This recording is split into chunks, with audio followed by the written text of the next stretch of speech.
इतनी छोटी सी उम्र में सक्सेस का मिलना शायद बहुत कॉमन होगा, लेकिन उसी इनोसेंस के साथ इतनी बड़ी जिम्मेदारी को निभाना बहुत चैलेंजिंग। आज इस शो में हमारी मुलाकात एक ऐसी इंसान से हुई जो बहुत टैलेंटेड, इंटेलिजेंट और बड़ी प्यारी है।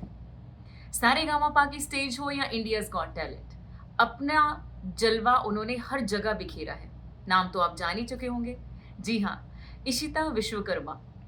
उनका जिंदगी को लेके जो नजरिया था हमें तो बहुत पसंद आया, और उम्मीद करती हूँ कि आप सबको हमारी दोनों की मुलाकात भी पसंद आएगी। देखो, इस शो को सीजन पहला है और शो पहला है, ढेर सारी दुआएं लगेंगी और प्यार भी बहुत लगेगा, तो भेजना मत भूलना। थैंक यू सो मच यहाँ तक आने के लिए और इस शो का हिस्सा बनने के लिए। देखिए और सब्सक्राइब कीजिए। सीजन पहला, शो पहला, spotlight. Be the star of your own show with आपकी प्यारी सी शिल्पी के साथ। Thank you so much.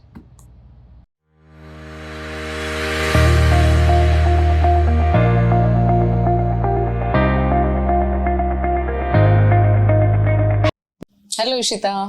Hello. कैसे हो? मैं बिल्कुल बढ़िया हूँ, आप कैसे हैं? बहुत बढ़िया, बहुत बढ़िया। First of all welcome.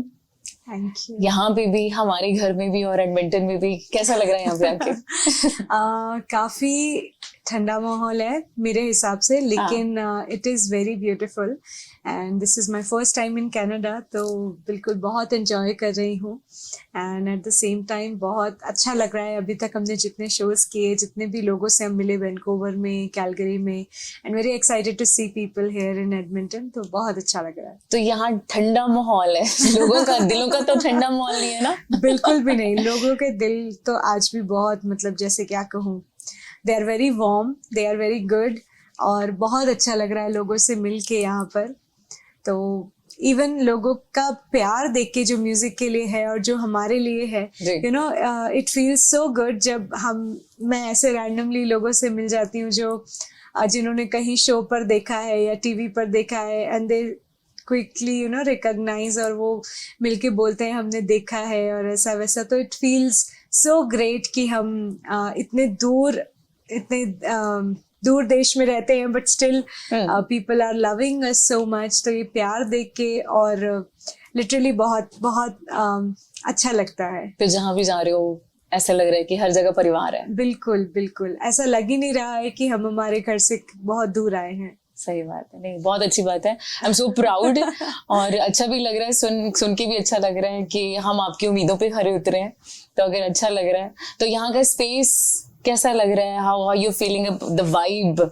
आप एंटर किए मुस्कुराहट के साथ, तो कैसा लग रहा है? बहुत अच्छा लगा। सबसे पहले तो जैसे ही बाबा जी के दर्शन हुए, it's a very great thing. पता है, मुझे बहुत खुशी होती है जब भी हम हमारे ऐसे वर्क प्लेस में या हम जहाँ से अपना एक बहुत इम्पोर्टेंट चीज जिसको हम कर रहे हैं, जैसे it might be very important to you, right? तो वहां पे आपने पहले बाबा जी को रखा है और वहां पे पूजा की हुई है। It's a very good thing. मतलब पहला इंप्रेशन बहुत ही मतलब यू नो इम्प्रेसिव था। जी जी जी जी। नहीं, बहुत अच्छा लगा। सो मेरे ख्याल से बाबा जी का आशीर्वाद है कि आप भी हमसे मिले हैं। So never expected, never planned. तो अगर बाबा जी की बात करें तो माहौल अच्छा है, स्पेस अच्छी है। तो सिंगर्स की लाइन में पूछूं तो आई गेस कि चाहे अगर स्पेस अच्छा है तो रियाज करने में मजा आता है। बिल्कुल। ये सिंगर्स का भी ऐसे है कि यू नीड पर्टिकुलर स्पेस रियाज करने के लिए भी, कि आप कहीं पे भी रियाज कर सकते हैं। ये मुझे ऐसा लगता है कि बाय द टाइम ना कहानी चेंज हो जाती है। हाँ। जब छोटी थी मैं, तब बड़ा मैं बहुत पर्टिकुलर थी। सुबह 5 बजे हाँ। और मेरा तानपुरा ऑन हो जाता था एंड रियाज करती थी। और उस टाइम पे ऐसा था कि पूरे बिल्डिंग से, जिस अपार्टमेंट में हम रहते थे, पूरे बिल्डिंग से कंप्लेन आते थे कि आपकी बच्ची सुबह 5 बजे वो लगा देती है। हाँ। सबकी नींद नहीं हो पाती, ये नहीं होता, वो नहीं होता, बहुत कंप्लेन्स आते थे घर पे। एंड अब ऐसा है कि मैं मतलब जहाँ जा रही हूँ, जहाँ ट्रैवल कर रही हूँ, चलते फिरते गाड़ी में ईयरफोन्स लगा के या कभी स्पीकर लगा के, या कभी मतलब कई बार लोग पहचान जाते हैं और इकट्ठे हो जाते हैं तो कहते हैं प्लीज कुछ गा के सुनाओ, या कभी ट्रैवल कर रहे हैं। So life has been very fun जी। पिछले कुछ सालों से, जब से मैं इस फील्ड में आई हूँ। तो मुझे ऐसा लगता है कि ये पैशन से प्रोफेशन तक का जो सफर था, इट हैज बीन ग्रेट. तो जब तक पैशन की तरह बस था म्यूजिक, तब तक वो एक प्लेस रिक्वायर्ड होती थी. बट राइट नाउ जब से एज अ प्रोफेशन इस फील्ड में काम कर रही हूँ, और ज्यादा मजा आता है. तो वो लोग अभी भी कंप्लेन करते हैं जो कहते थे 5 बजे उठ जाती है, तो अभी भी कंप्लेन करते हैं कि सो प्राउड ऑफ यू कि अब कहाँ क्या कैसे इशिता. बिल्कुल ऐसा होता है कि जब उस टाइम पे कंप्लेन करने आते थे कि भाई सुबह सुबह उठ के वो अपना बजा देती है, कोई नींद नहीं हो पाती, हमको ऑफिस जाना होता है, ये वो. और अब जब इंटरव्यूज होते हैं ना उनके भी, कभी या कभी उनसे पूछा, अरे हाँ वो बच्ची इतना अच्छा गाती है, हम तो बचपन से सुनते आ रहे हैं, सुबह सुबह 5 बजे वो लगा देती थी उसका सुंदरम गाना सुनते थे. सो this is how you know people and world. So they enjoy now.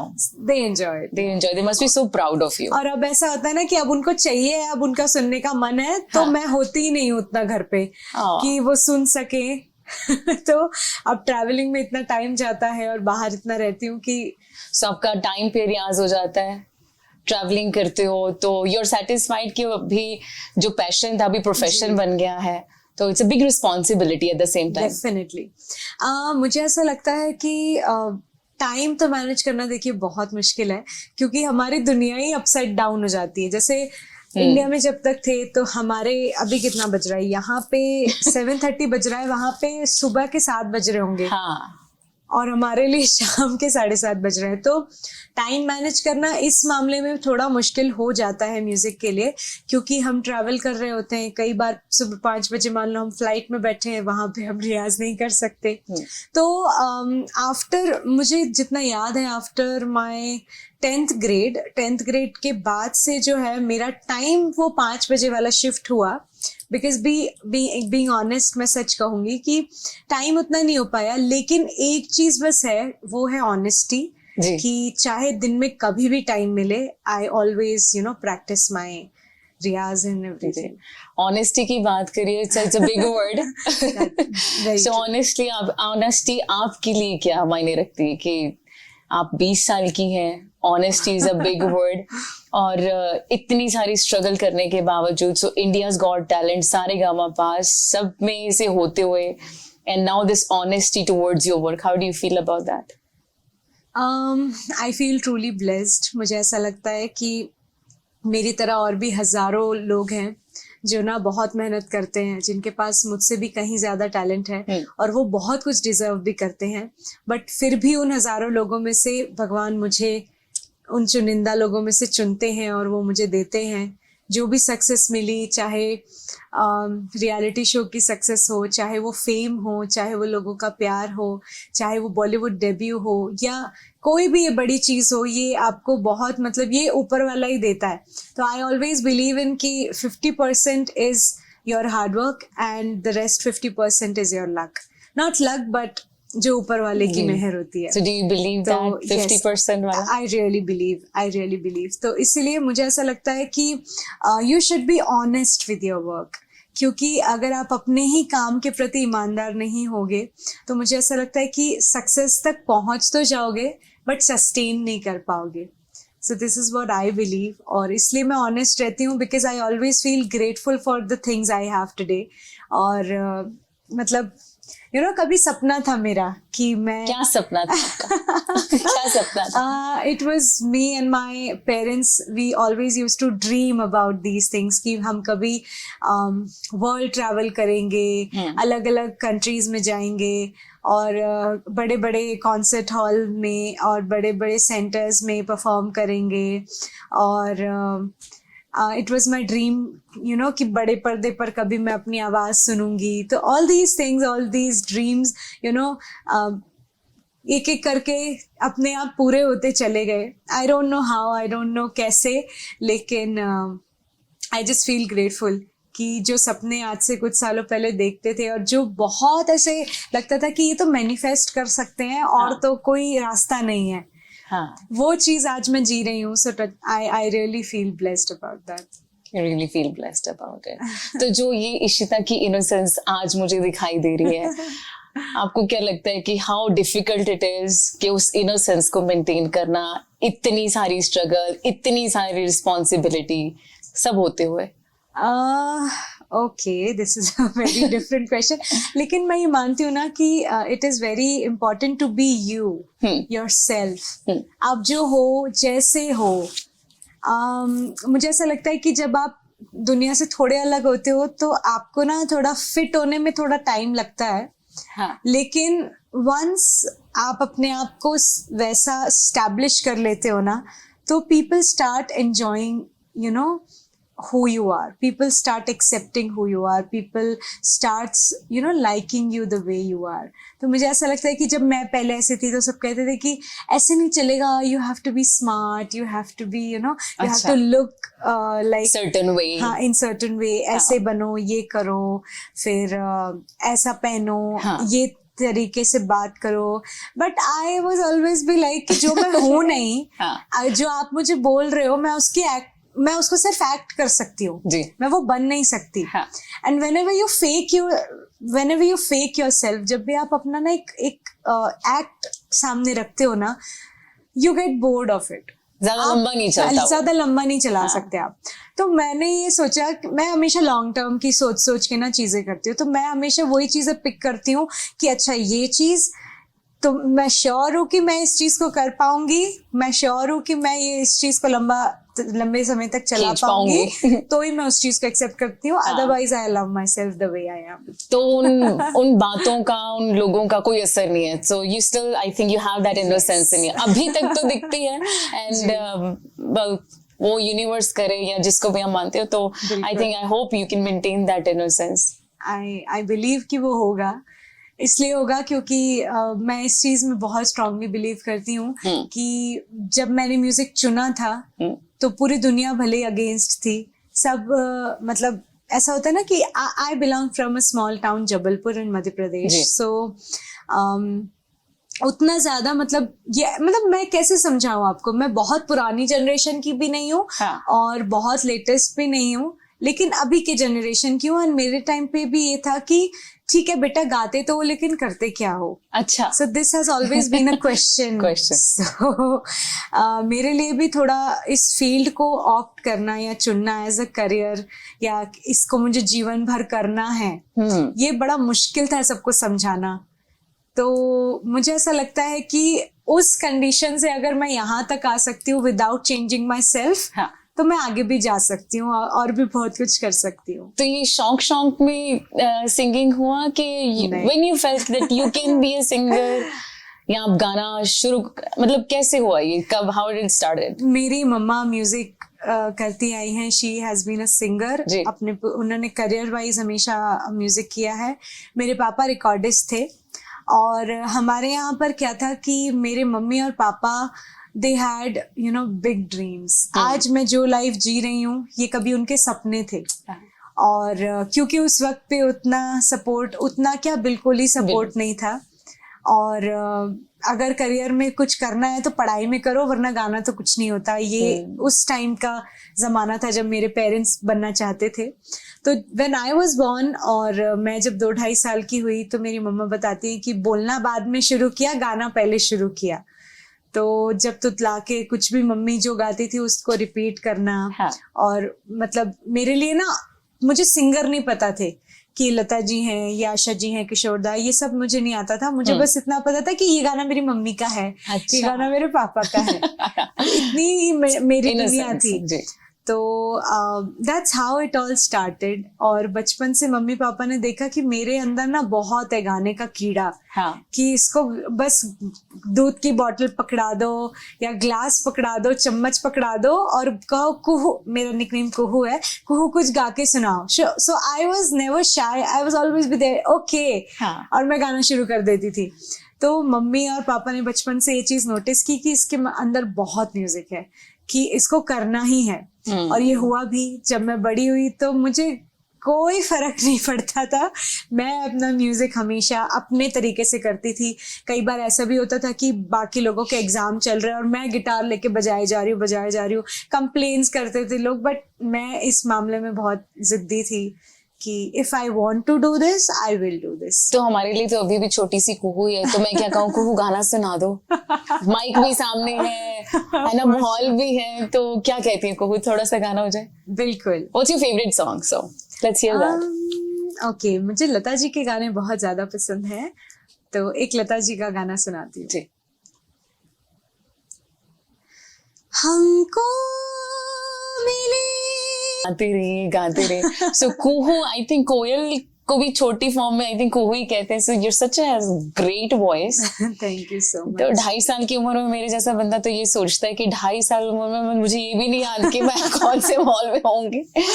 Actually कुहू नाम भी अपने आप पड़ा, मतलब मैं जब बहुत छोटी थी, जब मैं बॉर्न हुई मेरे नाना नानी के घर पे अच्छा। अहमदाबाद में, हाँ. तो वहां पे आई वाज बोर्न इन मई, तो मई में इंडिया में इज लाइक Too hot. खतरनाक वाली गर्मी पड़ती है, हाँ. And it is the season for cuckoo birds to come and sing. अच्छा. तो जब मैं पैदा हुई और मतलब बैरली 1 वीक या 10-15 दिन की थी, तो मुझे मतलब ऐसे घर के बाहर इंडिया में वो होते हैं ना खाटले, खटिया बोलते हैं उसको, हाँ. या क्या, तो उसमें मतलब मम्मी मुझे खिलाती थी झूले में, और जब भी कुकू बर्ड आती थी तो हमेशा ना मेरा रिएक्शन बदल जाता था। जैसे कभी भी कुकू बर्ड की आवाज आती थी तो अगर मैं बहुत रो रही हूँ तो मैं चुप होकर सुनती थी कि कुकू बर्ड बोल रही है, और या तो अगर मैं खाना नहीं खा रही होती थी और कुकू बर्ड बोलती थी तो मैं खाने लगती थी। तो 1-2 बार जब मम्मी ने ये चीज नोटिस की तो मम्मी ने जस्ट ऐसे ही रैंडमली बोला कुहू, तो मैंने उनको पलट के सुना। I was 10-15 days old.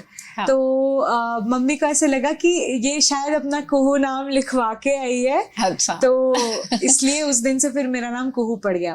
Then Ishita कैसे आया, क्योंकि पापा वांटेड कि उनको एक स्टार नेम चाहिए, तो मैं खैर बड़े होके मैं बड़ा लड़ती थी कि ये कौन सा स्टार नेम है और वगैरह वगैरह, बट पापा बोलने लगे जब तुम पैदा हुई थी तब ये नाम हाँ. बहुत यूनिक था, ज्यादा लड़कियों का होता नहीं था, जी. और it was a very unique name, तो इसलिए हमने इशिता नाम रखा कि वो स्टेज पे अच्छा लगे।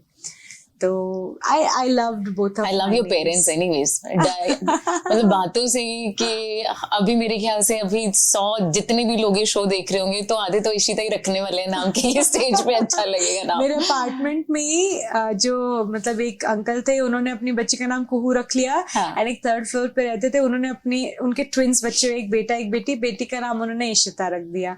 तो मुझे ऐसा लगता था अब मैं क्या करूं, क्योंकि आप कुहू बुलाओगे तो वो भी सुनेगी, इशिता बुलाओगे तो दूसरी भी सुनेगी, तो मैं ऐसे में फंस जाती हूँ।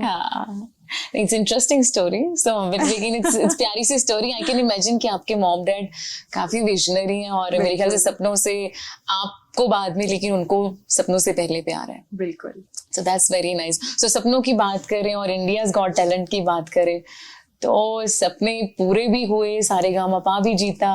सो how do you feel about India's got talent? इतने सारे लोगों के बीच में से अभी Ishita is on the stage and sitting in front of us. हर एक देश में घूम रहे हो. How you feel about that?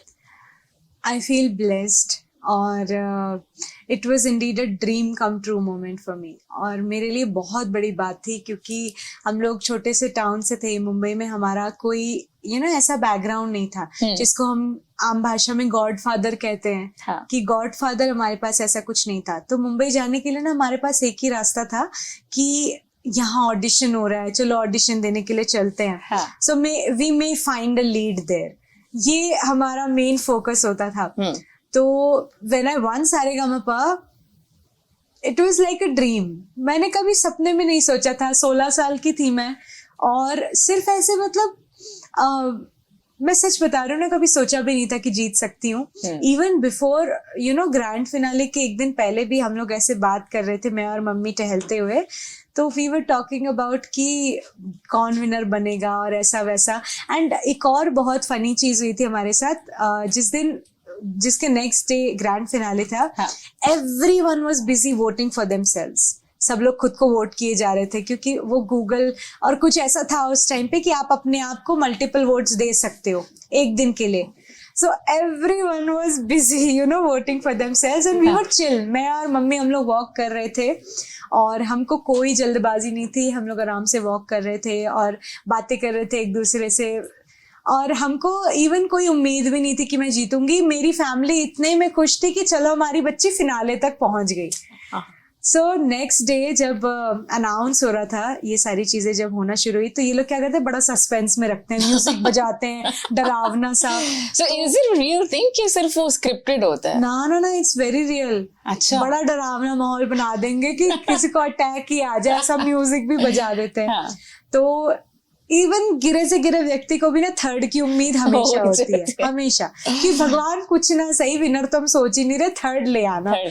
तो जब थर्ड का नाम अनाउंस होने वाला था, मेरा नाम नहीं आया, किसी और का आ गया. तो मम्मी पापा लोग फिर हो गए, चलो ठीक है, थोड़ी उम्मीद बनाते, सेकंड आ जाए भगवान ही. तो सेकंड के लिए भगवान बनाने लगे. फिर वो धक धक वाला म्यूजिक बज रहा है ऑल, तो सेकंड में भी किसी और का नाम अनाउंस हो गया. तो फर्स्ट में हम गारंटीड थे कि भैया ये तो उम्मीद ही नहीं है, ये तो पॉसिबल हो ही नहीं सकता.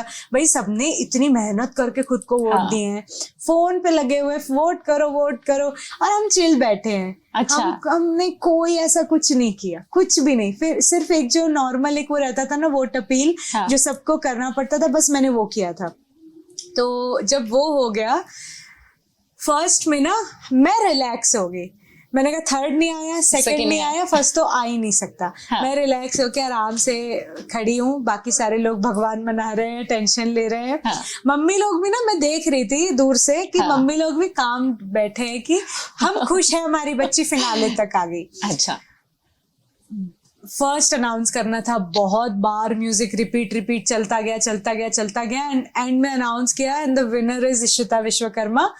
मेरे चेहरे पे कोई रिएक्शन ही नहीं, और उन्होंने वो सारे वो कन्फेटी वगैरह उड़ाने के पहले ना कट किया. जो हमारे डायरेक्टर थे, उन्होंने कहा इशिता, रिएक्शन चाहिए तुम्हारा, हम शूट कर रहे हैं, रिएक्शन दो, कोई कुछ तो बताओ कि तुम जीत गई हो, थोड़ा तो कुछ करो. Then I realized कि oh my God, मैं विनर बनी हूँ. Then मेरे मम्मी पापा उठे खुशी से, और फिर शूटिंग कंटिन्यू हुई. फनी था बहुत ये इंसिडेंट, लेकिन बहुत अनएक्सपेक्टेड था. So that was like कुछ भी हो सकता मोमेंट फॉर यू. Yes, कुछ भी हो सकता. So जो लोग इस टाइम आई बिलीव स्ट्रगलिंग और कह रहे हैं कि we failed in stuff, तो उनके लिए क्या है? मैं यही कहना चाहूंगी कि अगर मैं कर सकती हूँ ना, तो कोई भी कर सकता है, और कहीं से भी कर सकता है.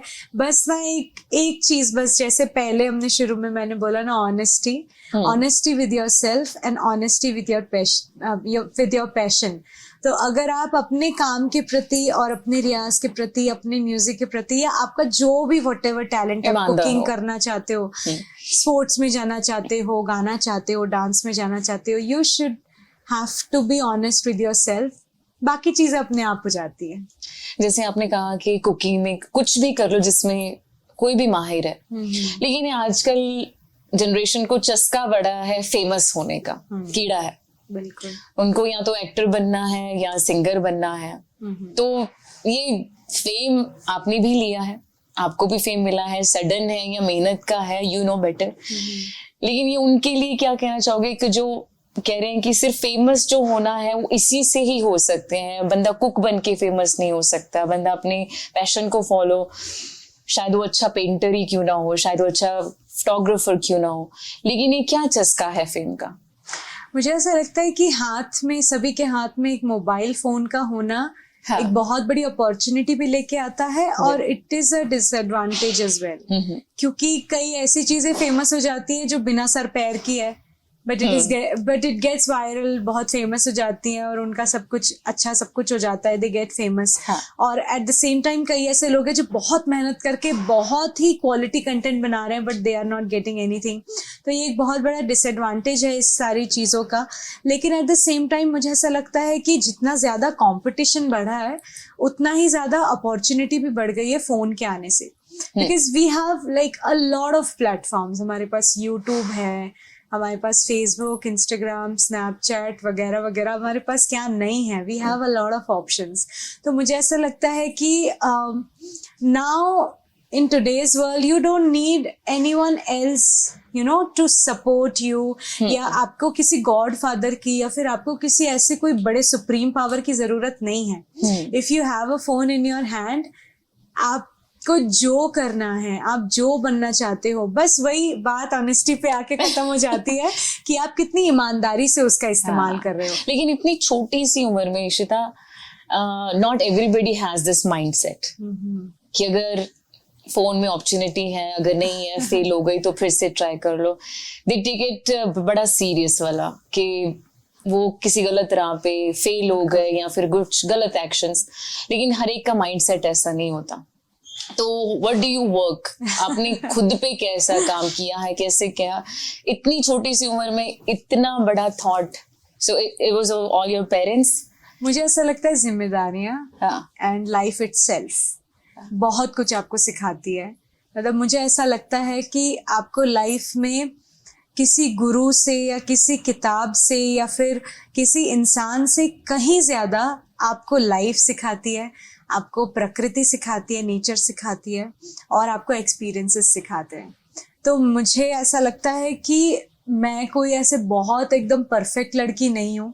मैंने भी गलतियां की हैं. मैं भी एक क्रिएटर बनने से पहले एक कंज्यूमर बनी हूँ. मैंने भी अपना काफी टाइम स्क्रॉल में टाइम वेस्ट किया है. बिल्कुल किया है. मतलब I always admit it and I accept it कि बिल्कुल किया है. And the most important thing is कि जिस पॉइंट पे आपको रियलाइज हो जाए ना कि भाई बहुत स्क्रॉल कर लिया, now it's time to stop scrolling and create something of your own. उसके बाद ही आपको कोई अपनी आइडेंटिटी मिल पाएगी. अदरवाइज आप एक वन ऑफ द फॉलोअर्स बन के रह जाएंगे उन लाखों लोगों में से, दूसरे लोगों के. तो वो रियलाइजेशन इम्पॉर्टेंट है लाइफ में, और वो मुझे लगता है कि वो एक्सपीरियंस ही सिखा सकता है. ये पॉडकास्ट से कोई नहीं सीख सकता. ये हम सिर्फ आपको बता सकते हैं. We can just guide them, या we can just share our story with them. ये आपकी जर्नी है, आपकी लाइफ है. आपको कब किस पॉइंट पे मुझे ऐसा लगता है कि एवरीवन गेट्स एक स्टिंग आता है. एक मतलब देयर इज अ पॉइंट जब ना एक वो घंटी बजती है एंड यू फील कि ये मैं क्या कर रही हूँ, व्हाट एम आई डूइंग. मैंने सुबह से फोन हाथ में लिया था एंड अभी तक मैं फोन ही चला रही हूँ.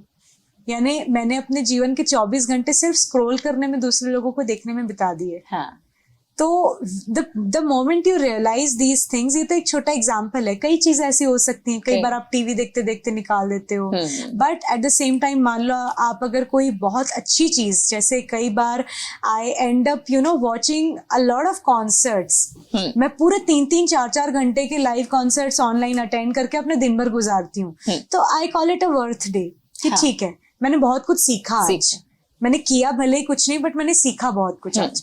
तो it is very important to channelize your time, channelize what you see. मतलब आज की डेट में सिर्फ लोगों की संगत या सिर्फ लोगों का आपके आसपास रहना नहीं, आप जो देख रहे हैं, सुन रहे हैं, वो एक बहुत बड़ा रोल प्ले करता है. और इससे भारी भरकम बातें, I guess. I'm going to ask you the related question. If you feel like answering that question, अगर आपको छोड़ना भी उसको छोड़ सकते, क्योंकि मुझे ऐसा लगता है कि शायद इतनी सी छोटी सी उम्र में, अगर इस उम्र में बंदा अगर सीख ले तो आई थिंक आने वाले 40 साल उसके शायद बच सकते हैं. क्या पता. तो अगर मैं आपसे ही पूछूं कि I've read this quote somewhere, अगर मैंने पढ़ा था या कहीं सुना होगा कि 2 दिन होते हैं बंदे की लाइफ में जो बहुत इंपॉर्टेंट होते हैं. सो एक तो जब वो पैदा होता है, एक जैसे आपने कहा कि when he or she realizes कि वो पैदा ही क्यों हुआ. तो you think you found the purpose for your life? अपनी लाइफ का पर्पस मिल चुका है? मुझे ऐसा लगता है मैं इस मामले में बहुत अलग अपना वो रखती हूँ. बिकॉज ऑफ माई एज, शायद 20-21 साल की हूँ, इसीलिए कि आपके लाइफ का पर्पस ना टाइम टू टाइम चेंज होता रहता है. क्योंकि life can never be constant. Change is the only constant in your life. So I believe कि वॉट एवर फील्स राइट, जो आपको ऐसा लगे कि भले इसमें मेरा बहुत फायदा नहीं है पर ये चीज सही है चुनना, या ये चीज सही है करना, ऑलवेज गो फॉर इट. ठीक है, थोड़ा अपना नुकसान करा लो, लेकिन अगर लगता है ना कि ये चीज अच्छी है और आपका दिल कहता है कि नहीं यार इस चीज को चुनना चाहिए, then you should do it. फिर आपका पर्पस आड़े आए ना आए, मुझे ऐसा लगता है कि आपको ना लाइफ में एक बस गोल नहीं बना लेना चाहिए. क्योंकि I really believe in manifesting. मुझे ऐसा लगता है कोई चीज आप मांगते हो वो हो जाती है पूरी। जैसे फॉर एग्जांपल मैं बताऊं, अभी इसी महीने मेरा पहला बॉलीवुड डेब्यू रिलीज हुआ with Arijit Singh. So you know ये मेरे बकेट लिस्ट में, मैं इतनी बड़ी चीज को बकेट में डाल भी नहीं सकती, इतनी बड़ी चीज थी है, बट ये मैंने कभी इमेजिन नहीं किया, कभी एक इमेजिन भी नहीं किया, या कहीं in the corner of my you know desires मैंने कभी एक मैनिफेस्ट किया हो कि यार काश मुझे कभी गाने मिले, कभी ऐसा मैंने किया हो। It's a big moment, it's a very big moment for me, और वो भी उन व्यक्ति के साथ जिनके मैं 3-3 4-4 घंटे कॉन्सर्ट लगा के अकेले अपने रूम में सुनती हूँ, हूटिंग करती हूँ, एंजॉय करती हूँ। इतनी बड़ी फैन हूँ, और चलते फिरते गाड़ी में, ट्रेन में, फ्लाइट में सुनती रहती हूँ जिनको, उनके साथ मुझे गाने का मौका मिल रहा है।